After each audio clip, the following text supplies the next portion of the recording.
Unang kapitulo sa libro nga, Patriarka ug sa mga manalagna. Nganong gitugutan ang sala? Ang Dios gugma. Ang iyang kinaiya, ang iyang kasuguan, mao'y gugma. Mao kini sukad masukad, kini maingon sa gihapon. Ang hataas og ang usa nga halangdon nga nagpuyo sa walay katapusan, kinsang mga dalan walay katapusan, walay pagkausab. Diha kanya walay pagkausab ni landong gumikan sa pagkabalhin. Isaias kapitulo 57, bersikulo 15, Habakuk kapitulo 3, bersikulo 6, ug Santiago kapitulo 1, bersikulo 17. Ang matagpasundayag sa manlalangon nga gahum maoy usa ka pagbati sa gugma nga walay kinutoban. Ang labaw nga kamandoan sa Dios, naglakip sa kahupnganan sa panalangin ngadto sa tanang linalang nga mga kinabuhi. Ang salmista nagaingon, ikaw may bukton nga makagagahom, kusgan ang imong kamot, og taas ang imong tuong kamot. Ang pagkamatarong, og ang hustisya mao ang patukuranan sa imong trono, ang mahigugmaong kalolot, og ang kamatuoran magauna sa imong nawong. Bulahan ang katauhan nga nakaila sa malipayong tingog sa trompeta, managlakaw sila, O Jehovah, sa kahayag sa imong pamayhon. Sa imong ngalan managkalipay sila sa tibok nga adlaw, og sa imong pagkamatarong sila pagabayawon. Kay ikaw mao ang himaya sa ilang kalig-on, og tungod sa imong kahamuot, ang among sungay pagabayawon. Kay ang among taming iya ni Jehovah, og ang among hari, iya sa balaan sa Israel. Salmo kapitulo 89, bersikulo 13, taman 18. Bantayi, sa kining teksto og sa pipila ka ubang kinutlo sa Biblia, gigamit sa kining libroha ang pulong Jehovah, imbis sa Ginoo, sama sa gipahayag sa American Supplement sa Revised Version. Ang kasaysayan sa dakong bugno, tali sa maayo og sa dautan, gikan sa takna nga kini nagsugod didto sa langit ngadto sa katapusan nga pagkabuntog sa rebelyon, og sa hingpit nga pagpuo sa sala, maoy usa ka pasundayag usab sa walay pagkausab nga gugma sa Dios. Ang hari sa kalibutan, wala mag-inusara sa iyang buhat sa kaayohan. May usa siya kakatabang, usa ka masig ka magbubuhat nga makasabot sa iyang katuyuan, og makapahat sa iyang kalipay ngadto sa mga kinabuhi nga linalang. Sa sinugdan mauna ang pulong, og ang pulong uban sa Dios, og Dios ang pulong. Kini siya sa sinugdan uban sa Dios. Juan kapitulo 1, bersikulo 1 taman 2. Si Kristo, nga mao ang pulong, ang bugtong anak sa Dios, mao'y usa uban sa amahan, nga walay sinugdan og katapusan usa sa kinaiya, sa taras, sa katuyuan siya lamang ang makasulod ngadto sa tanang mga sabot-sabot ug mga katuyuan sa Dios. Ang iyang ngalan pagatawgon kahibulungan, magtatambag, Dios nga makagagahom, amahan nga walay katapusan, prinsipe sa pakigdait. Isaias kapitulo 9, bersikulo 6. Ang iyang kagikanan gikan pa sa kanhing panahon, gikan sa walay katapusan. Mikias kapitulo 5, bersikulo 2. Og ang anak sa Dios, nagpahayag mahitungod sa iyang kaugalingon, si Jehovah nagbaton kanako sa sinugdan sa iyang dalan, una pa sa iyang mga buhat kanhi. Ako gipahimutang sa itaas gikan pa sa walay katapusan. Sa diha nga iyang gilaraw ang mga patukuranan sa yuta, unya ako didto tapad kanya. Ingon sa usa ka batid nga magbubuhat, ug ako sa matag adlaw kahimuot niya, nagakalipay sa kanunay sa iyang atubangan. Proverbio kapitulo 8, bersikulo 22 taman 30. Ang amahan, nagbuhat pinaagi sa iyang anak diha sa paglalang sa tanang mga langitnong mga binuhat.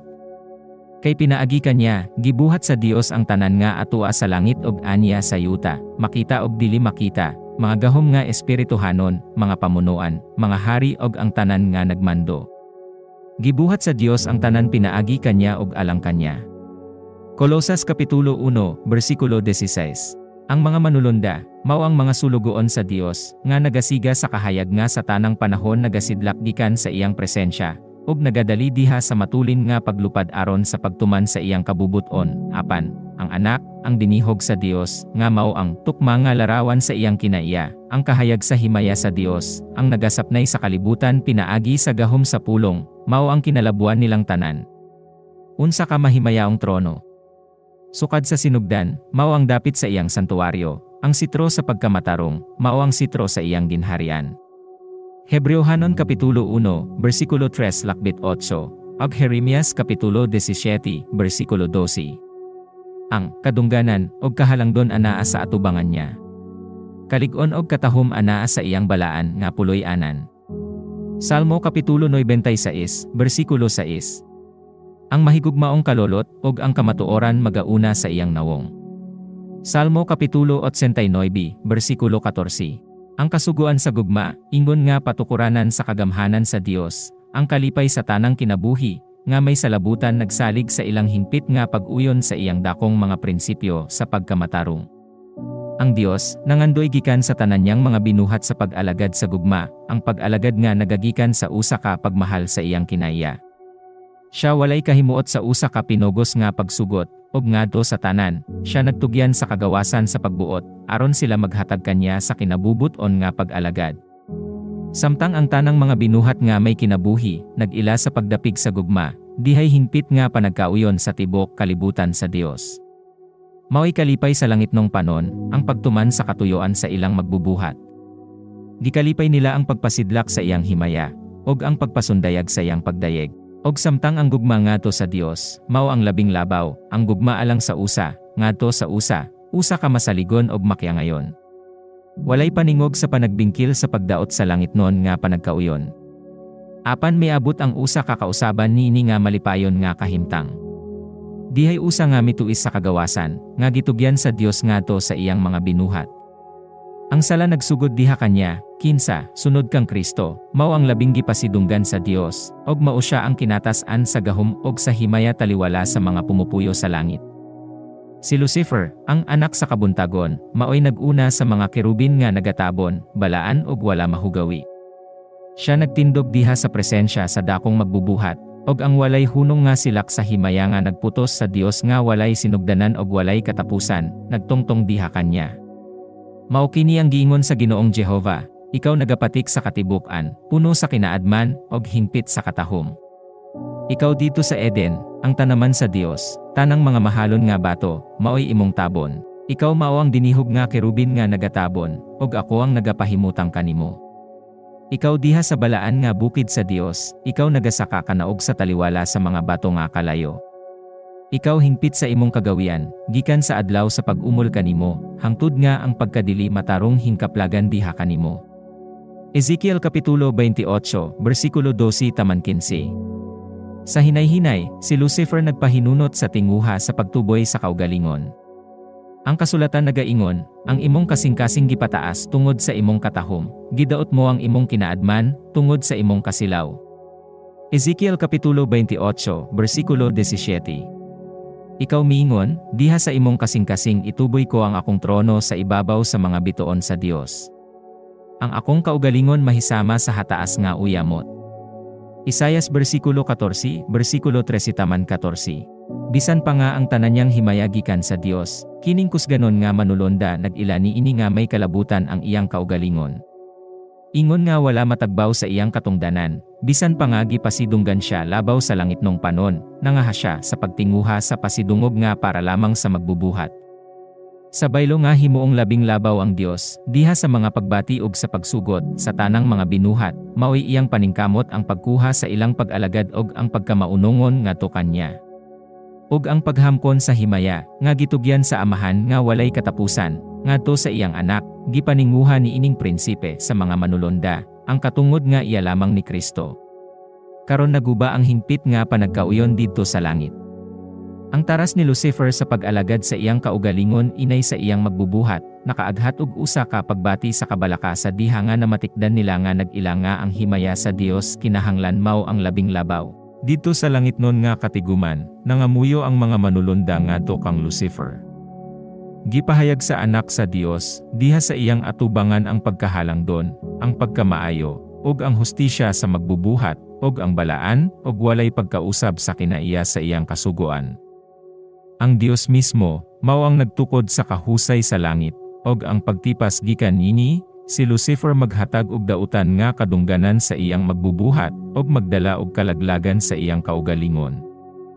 Apan ang pasidaan nga gihatag diha sa dili matungkad nga gugma og kaluoy, nakahatod lamang sa espiritu sa pagsukol.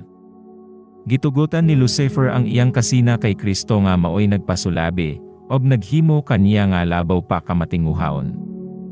Ang pagsupak sa pagkalabing labaw sa anak sa Dios, nga sa ingon nini magpanghuwasa sa kaalam, og sa gugma sa magbubuhat, maong nahimong katuyuan nining prinsipe sa mga manulunda. Tungod nini nga katuyuan, siya misulay sa pagbawog sa usa ka kusog sa usa ka tigpaluyo. Kinsa, sunod kang Kristo mao ang naguna, taliwala sa mga panon sa Dios.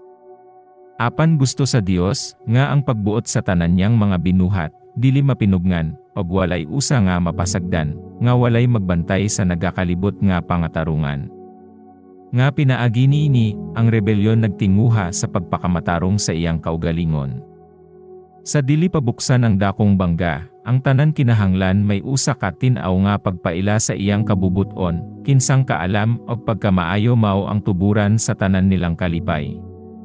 Gipatawag sa hari sa kalibutan, nganha sa iyang atubangan ang langitnon nga mga panon, aron diha sa ilang presensya iyang ipahayag ang matuod nga katungdanan sa iyang anak, ug ipakita ang relasyon niya ngadto sa tanang mga binuhat. Ang anak sa Dios mayambit sa trono sa amahan, ug ang himaya sa usa nga walay katapusan, ug may kaugalingon nga kinabuhi, naglibot kanilang duha. Sa palibot sa trono, nagtigum ang balaang mga manulunda. Ang usa ka dako kaayo, og dili maihap nga panon, kapid-an ka mga kapid-an og libo ka mga linibo, sa labing tinuboy nga mga manulunda, ingon nga mga sulugoon og mga sakop, nga nagakalipay diha sa kahayag nga nahimutang sa ibabaw nila gikan sa presensya sa Dios. Sa atubangan sa natigum nga mga pumupuyo sa langit, gipahayag sa hari nga walay usa kundi nga si Kristo ra, ang bugtong anak sa Dios, ang makahimo sa hingpit nga pagsulod ngadto sa iyang mga laraw. Og nganha kaniya natugyan ang pagpatuman sa gamhanang mga tumong sa iyang kabubuton, natuman sa anak sa Dios, ang kabubuton sa amahan, diha sa paglalang sa tanang mga panon sa langit, og ngadto kaniya, ingon man ngadto sa Dios, na utang ang ilang pagsimba og pagsugot. Si Kristo magagamit gihapon sa Dios non nga gahom, diha sa paglalang sa yuta, og sa iyang mga pumupuyo. Apan nini nga tanan, siya wala magapangita sa gahom o sa pagpatuboy alang sa iyang kaugalingon o sa pagsupak sa plano sa Dios. Kundili magtuboy sa himaya sa amahan, og magtuman sa iyang mga katuyuan sa pagkamaluluyon, o pagkamahigugmaon. Sa malipayon, ang mga manulonda nag-ila sa pagkalabing labaw ni Kristo, og giyukbo nila ang ilang kaugalingon sa atubangan niya, ilang gibobo ang ilang gugma og pagsimba. Ningdungo si Lucifer uban kanila, apan diha sa iyang kasing-kasing, dihay usa ka mapintas nga sangka. Ang kamatuoran, kaangayan og pagkamaunungon nagpakigbatok sa kasina og pangabugho. Ang impluwensya sa balaang mga manulonda sa gamayng panahon daw magdani kay Lucifer uban kanila. Samtang ang mga alawiton sa pagdayeg misaka, diha sa mananoy nga mga paningog, og gipaulbo sa mga linibong masasadya nga mga tingog, ang espiritu sa dautan daw nabuntog. Ang dili malitok nga gugma nagpaukyab sa iyang tibok nga galamhan, migula ang iyang kalag, diha sa pag-uyon sa mga sumilimba nga walay sala diha sa gugma ngadto sa amahan ug sa anak. Apan balikan naman usab siya sa garbo, diha sa iyang kaugalingon nga himaya. Nibalik ang iyang pangandoy alang sa pagkamahimong labing labaw, og ang kasina kang Kristo sa makausa pa iyang gipahimungtan. Ang hataas nga mga kadungganan nga gitugyan kang Lucifer, wala niya ilha ingon nga pinasahi nga gasa sa Dios, og busa wala siya mag-ila sa pagkamapasalamaton ngadto sa iyang magbubuhat. Gihimaya niya ang iyang kasiga og pagkatinuboy, og nanganti nga mahisama sa Dios. Gihigugma siya og gikatahaan sa langit nung panon. Ang mga manulonda nalipay sa pagtuman sa iyang mga sugo, og siya gisuloban sa kaalam og himaya, nga labaw kanilang tanan. Apan bisan paniini, ang anak sa Dios gibayaw nga labaw pa kanya, ingon nga usa sa gahom, og sa pagbulot an uban sa amahan. Gipahat kanya ang mga tambag sa amahan, samtang si Lucifer wala tugoti sa pagsulod ngadto sa mga katuyuan sa Dios. Ang gamhanan nga manulonda ng utana, nganong si Kristo ang mahimong labing labaw. Nganuman nga siya pasidunggan labaw pa kang Lucifer. Gibiyaan niya ang iyang dapit diha sa duol nga presensya, sa amahan, migula si Lucifer aron sa pagpakailap sa espiritu sa kahiubos, taliwala sa mga manulonda. Nagbuhat siya uban sa kahibulungang pagkatinago, og sulod sa usa ka panahon, iyang gitago ang tinuod nga katuyuan ilalom sa panagway sa katahaalang sa Dios. Gisugdan niya ang pagpasumbingay sa mga pagduha-duha mahitungod sa mga kasuguan, nga nagmando sa langit nung mga binuhat, nga nagpasabot nga bisan ang mga kasugoan di kinahanglan tingali sa mga pumupuyo sa mga kalibutan. Ang mga manulunda, ingon nga labaw nga tinuboy, wala magkinahanglan sa maong pagpugong, kay ang ilang kaugalingon nga kaalam igon na nga diya. Sila dili mga binuhat nga makadala og dautan nga dungog ngadto sa Dios. Ang tanan nilang mga panghuna-huna mga balaan, dili mahimong labaw sila nga masayop kay sa Dios sa iyang kaugalingon. Ang pagtuboy sa anak sa Dios ingon nga katumbas sa amahan, mao'y pagpaila sa inhustisya ngadto kang Lucifer. Kinsa, nag-angkon nga may katungod usab sa pagtahod og sa dungog. Kung kining mao nga prinsipe sa mga manulonda makakabot sa iyang tinuod, og hataas nga katungdanan, dako nga kaayohan ang mosangput ngadto sa tibok panon sa langit, kay mao'y iyang tumong ang pagkuha og kagawasan alang sa tanan. Apan karon bisan ang kagawasan nga ilang napahimuslan hangtod karon anaa na sa katapusan, kay natudlo na alang kanila ang usa ka magmamando nga walay kinutoban, og ngadto sa iyang pagbulotan ang tanan kinahanglan maghatag og katahuran. Ang maong maliputon nga mga limbong, nga pinaagi sa mga lansis ni Lucifer, tulin nga mikuyanap diha sa langit nong mga sawang. Walay kabalhinan diha sa katungdanan, o sa pagbulotan ni Kristo. Ang kasina, ug ang pagtuis ni Lucifer, ug ang iyang pag-angkon sa pagkapareha ni Kristo, nakahimong kinahanglanon ang usa ka pahayag sa matuod nga katungdanan sa anak sa Dios, apan sukad sa sinugdan kini maora sa gihapon. Hinuon, daghan sa mga manulunda ang nabutahan sa mga limbong ni Lucifer. Sa pagpamintaha sa mahigugmaon, og sa matinumanon nga pagpial nga gisalig diha kanya sa balaang mga binuhat, nga ilalom sa iyang kamandoan, sa hilabihan kamalinglahon iyang gisilsil ngadto sa ilang mga alimpatakan ang iyang kaugalingon nga katahap, og kahiubos nga ang iyang kalihokan wala mahibaloy. Gipahayag ni Lucifer ang mga katuyoan sa Dios diha sa binakak nga kahayag, sila gisayop sa pagsabot og gilubag, aron sa pagpasabot sa pagsukol, og sa kahigawad. Sa malinglahon iyang gibira ang iyang mga tigpatalinghog sa pagpagula sa ilang mga pagbati pinaagi sa mga pulong, unya kining maong mga pulong, iyang gisubli sa pagsulti sa diha nga kini magamit sa iyang katuyoan. Ingon nga kapanghimatuoran nga ang mga manulonda dili hingpit nga uyon sa kagamhanan sa Dios. Samtang siya nagaangkon alang sa iyang kaugalingon sa hingpit, nga pagkamatinumanon ngadto sa Dios, nag-auhag nga ang mga kausaban diha sa pamaagi, og sa mga kasugoan sa langit gikinahanglan alang sa kalig-on sa Dios non nga kagamhanan. Sa ingon niini, samtang nagabuhat sa pagpasibot sa pagsupak ngadto sa kasugoan sa Dios, og sa pagsilsil sa iyang kaugalingon nga kahiubos ngadto sa mga hunahuna sa mga manulonda nga ilalom kaniya, siya daw makita nga naning kamot sa pagkuha sa kahigawad, og sa pagpasig uli sa mga manulonda nga dili malipayon ngadto sa paagi sa langit. Samtang sa tinago naghulhog, og panagkabingkil og pagsukol, siya uban sa hingpit nga pagkalimbongan, iyang himuon nga makita ingon nga iyang tuyo lamang ang pagpalambo sa pagkamaunungon, og ang pagpreserbar sa panagkauyon, og sa kalinaw. Ang espiritu sa kahigawad, nga nahaling tungod nini, naghimo sa iyang makadaot nga buhat. Samtang walay dayag nga kaguliyang, ang panagkabahin nga dili maila mitubo taliwala sa mga manulonda. Dihay uban nga miuyon sa mga pasangil ni Lucifer batok sa kagamhanan sa Dios. Bisan tuod sa kanhi, sila diha sa hingpit nga pag-uyon sa pamaagi nga gitukod sa Dios. Sila na nga ubos na sila og dili malipayon tungod kay dili sila makasabot sa iyang dili matungkad nga mga tambag, wala sila mahimuot sa iyang katuyoan sa pagtuboy kang Kristo. Mitindog nga andam sa pagsegunda sa pangayo ni Lucifer, alang sa pareha nga pagbulotan sa anak sa Dios. Apan ang mga manulonda nga maunungon, og matinud-anon, nagpadayon sa kaalam og sa hustisya sa Dios non nga sugo, og naningkamot sa pagpasig uli nining dili madapigon nga binuhat ngadto sa kabubuton sa Dios. Si Kristo anak sa Dios, usa siya uban kanya sa wala pa buhata ang mga manulonda. Hangtod sa hangtod, siya nitindog diha sa tuong kamot sa amahan, ang iyang pagkalabing labaw, nga puno kaayo sa panalangin ngadto sa tanan nga nailalom sa iyang matinabangon nga pagmando. Sukad sa kanyato, wala maduha-duhay. Ang panagkauyon sa langit wala gayud mapakgang, unsa may hinungdan nga aduna may panagkabingkil karon. Makita lamang sa maunungon nga mga manulonda ang makalilisang nga mga sangputanan, gumikan nining paglalislalis, og uban sa mainiton nga pagpakiluoy ilang gitambagan ang mga dili madapigon, sa pagbiya sa ilang katuyoan, og magmatuod sa ilang kaugalingon, nga maunungon ngadto sa Dios pinaagi sa pagkamatinuoron ngadto sa iyang kagamhanan. Diha sa dako nga kaluoy, pinasubay sa iyang Dios non nga kinaya, ang Dios nag-antus og dugay ni Lucifer. Ang espiritu sa pagbagulbol, og sa pagkadili mahigalaon, wala gayud sa kanyato mahibaloy sa langit. Bag-o kini nga elemento, katingalahan, kahibulongan, og dili ikaasoy. Sa sinugdan, si Lucifer wala makasinati sa tinuod nga kinaya sa iyang mga pagbati, sulod sa usa ka panahon na hadlok siya mopadayag sa mga binuhatan, og sa mga panghanduraw sa iyang hunahuna, apan bisan panini, siya wala makalimot kanila. Wala niya makita kung diin siya gianod. Apan ang maong mga paningkamot, nga malaraw lamang sa dili matugkad nga gugma og kaalam, gihimo aron sa pagpatuo kanya mahitungod sa iyang sayop. Ang iyang dautan nga buot na matud-an nga walay nakaingon, og gipasabot siya sa mahimong sangputanan sa pagpadayon sa pagsukol. Nakabig si Lucifer sa pagtuo nga siya na sayop.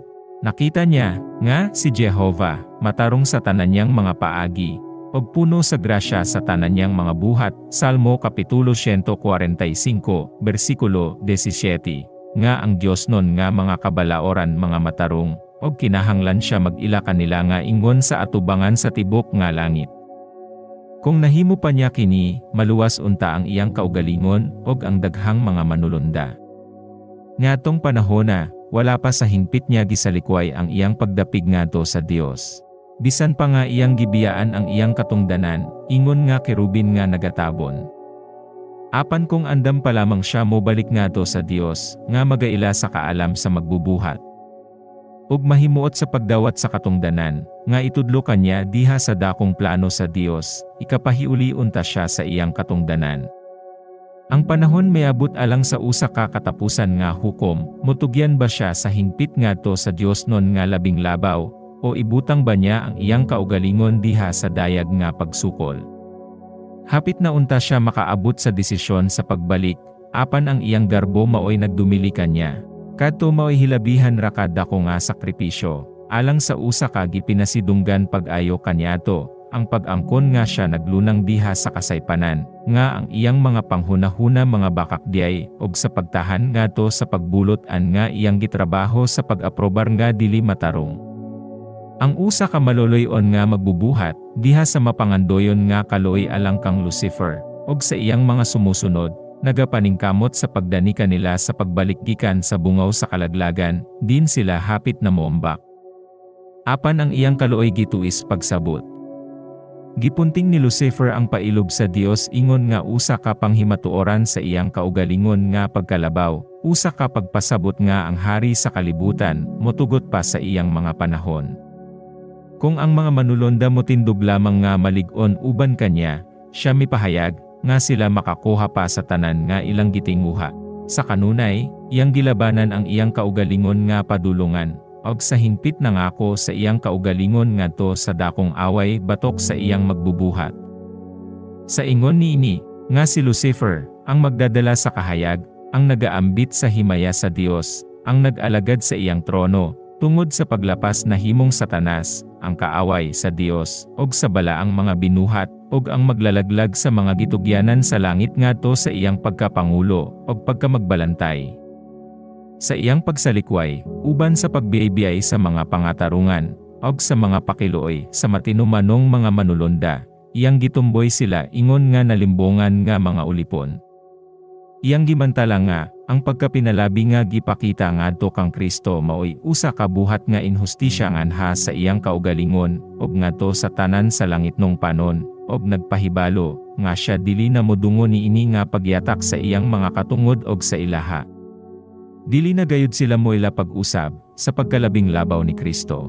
Hugot ang iyang pagtuo sa pag-angkon, sa kadungganan nga igahatag unta ngadto kanya, og magamando unta sa tanan nga mahimong iyang mga pundok, sa usa ka bag-o og mas maayo nga pagpamunuan, nga sa ilalom niini ang tanan makapahimulos sa kagawasan.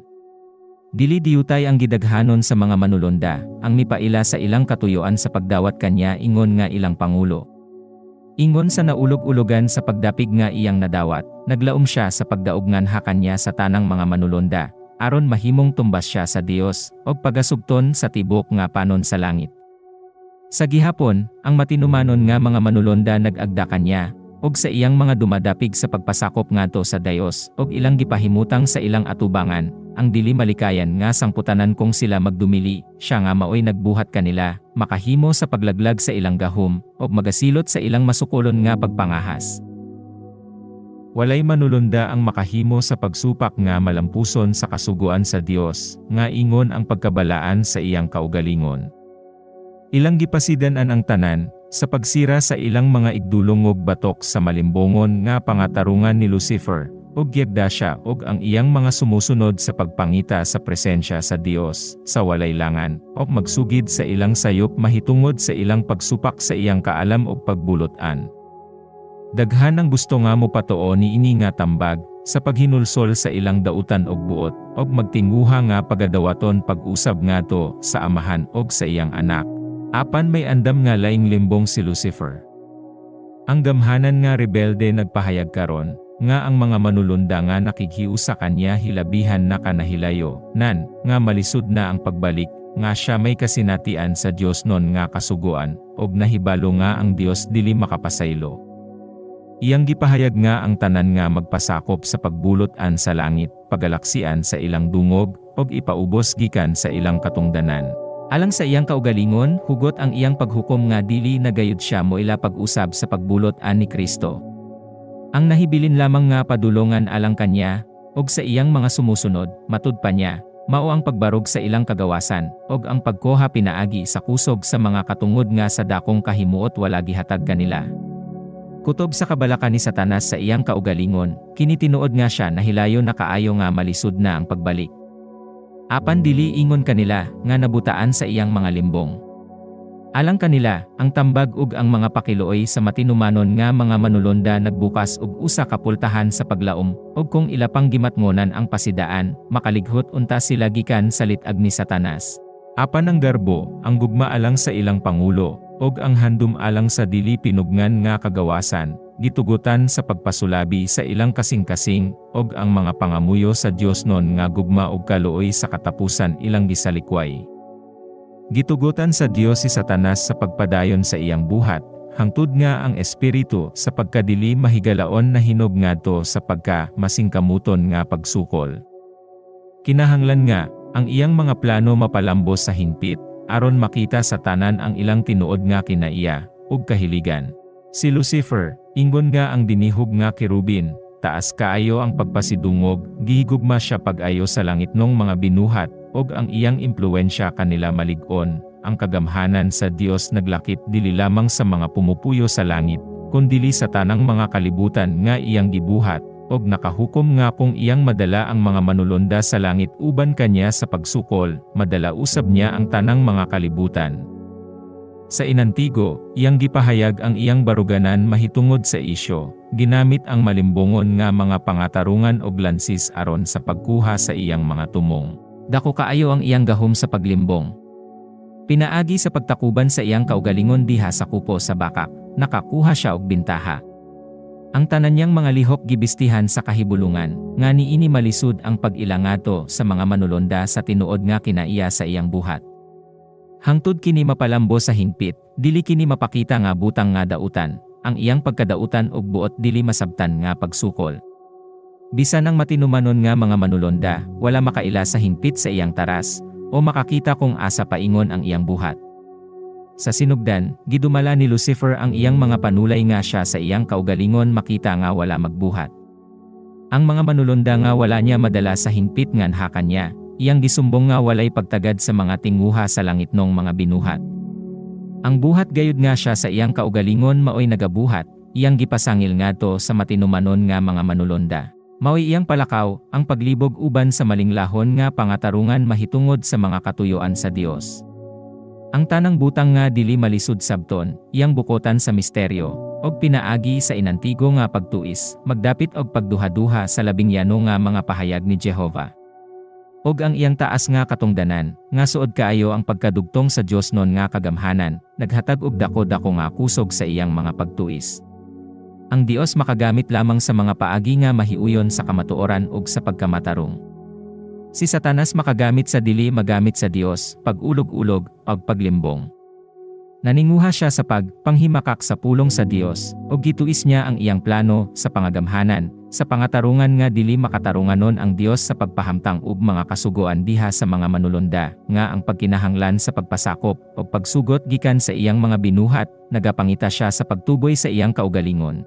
Busa, gikinahanglan ang pagpasundayag sa atubangan sa mga lumolopyo sa langit, og sa tanang mga kalibutan, nga ang pangagamhanan sa Dios matarong, og hingpit ang iyang kasugoan. Gipakita ni Satanas, nga daw siya mismo ang naningkamot sa pagpalambo sa kaayohan sa kalibutan. Ang tinuod nga tara sa tigpangagaw, og ang iyang tinuod nga tumong, kinahanglan masabtan sa tanan. Magakinahanglan siya og panahon, sa pagpaila sa iyang kaugalingon pinaagi sa iyang dautan nga mga buhat. Ang panagkabingkil, nga ang nakaingon mao ang iyang kaugalingon nga pagpalakaw didto sa langit, gipasangil ni Satanas ngato sa pangagamhanan sa Dios. Iyang gipahayag nga ang tanan nga dautan, mao ang gisangputan sa Dios non nga administrasyon. Siya miangkon nga maoy iyang kaugalingon nga tumong, ang pagpauswag sa mga tulumanon ni Jehova. Busa gitugutan siya sa Dios sa pagpasundayag sa kinaiya sa iyang mga pangangkon, aron sa pagpakita sa kalampusan sa iyang sugyot nga mga kausaban diha sa Dios non nga kasuguan. Ang iyang kaugalingon nga buhat maoray maghukom kanya. Giangkon ni Satanas nga sukad sa sinugdan wala siya magsukol. Ang tibok nga kalibutan kinahanglan makakita sa limbongan nga mabutyag. Bisan sa gisalibay siya gikan sa langit, ang dili matungkad nga kaalam wala maglaglag ni Satanas. Tungod kay ang pag-alagad lamang tungod sa gugma ang pagkakahimut-an sa Dios, ang pagsugot sa iyang mga binuhat kinahanglan magsandig sa usa ka hugot nga pagtuo sa iyang hustisya, ug pagkamanggihatagon. Ang mga pumupuyo sa langit, og sa mga kalibutan, ingon nga dili andam sa pagsabot sa kinaya, o sa mga sangputanan sa sala, niadtong higayon na dili sila makakita sa hustisya sa Dios diha sa paglaglag ni Satanas. Kung gidiha-diha pagwagtang si Satanas, tingali ang uban mag-alagad sa Dios gikan sa kahadlok, inay nga gikan sa gugma. Ang impluwensya sa limbongan dili unta malaglag sa hingpit, ni mapuo sa hingpit ang espiritu sa pagsukol. Alang sa kaayohan sa tibok nga kalibutan, latas sa mga katuigan nga walay paghunong, kinahanglan iyang hingpiton pagpalambo ang iyang mga prinsipyo, aron ang iyang mga sumbong batok sa Dios nung pangagamhanan, makita diha sa ilang matuod nga kahayag sa tanang mga binuhat, og aron nga ang hustisya, og ang kaluoy sa Dios, og ang pagkadili mausab sa iyang kasugoan mapahimutang nga walay magduha-duha hangtod sa kahangturan. Ang pagsukol ni Satanas mahimong usa ka leksyon ngadto sa kalibutan, lahos sa tanang umalabot nga mga katuigan. Usa kini kadayon nga pagmatuod ngadto sa kinaiya sa sala, og sa iyang makalilisang nga mga sangputanan. Ang kalampusan sa pagmando ni Satanas, ang iyang mga epekto nganha sa mga katawhan, og sa mga manulonda, magpasundayag kung unsa ang bunga sa pagpahiklin sa Dios non nga pagbulutan. Kini magpanghimatuod nga diha sa kagamhanan sa Dios, nabugkos ang kauswagan sa tanang mga binuhat nga iyang nahimo. Sa ingon nini, ang kasaysayan nining makalilisang nga pagsulay sa pagsukol, mahimong usa kadayon nga magbalantay alang sa tanang binuhat nga balaan, nga magpugong kanila gikan sa pagkamalimbongon mahitungod sa kinaya sa paglapas, og sa pagluwas kanila gikan sa pagpakasala, og magaantos sa iyang silot. Siya nga nagamando diha sa kalangitan, mao ang makakita sa katapusan gikan sa sinugdanan. Ang usa nga sa iyang atubangan gibuklad nga managsama ang mga tinaguan sa mingagi, ug sa umalabot, ug kinsa, makasudong sa katumanan sa iyang kaugalingon nga mga katuyuan sa gugma, ug sa panalangin, dito sa unahan sa kagulanan, ug sa kangitngit ug sa kalaglagan nga nabuhat sa sala. Bisan pa ang mga panganod, ug ang kangitngit maoy na naglibot kanya, ang pagkamatarong, ug hustisya mao ang patukuranan sa iyang trono. Salmo Kapitulo 97, versikulo 2. Og niini, ang mga pumupuyo sa kalibutan, nga mga matinumanon, og dili matinumanon, makasabot raon niya. Ang iyang buhat hingpit man, kay ang tanan niya nga mga dalan mga matulid, Dios sa pagkamatinumanon, og walay kasalanan. Siya matarong, og matulid. Deuteronomio Kapitulo 32, versikulo 4.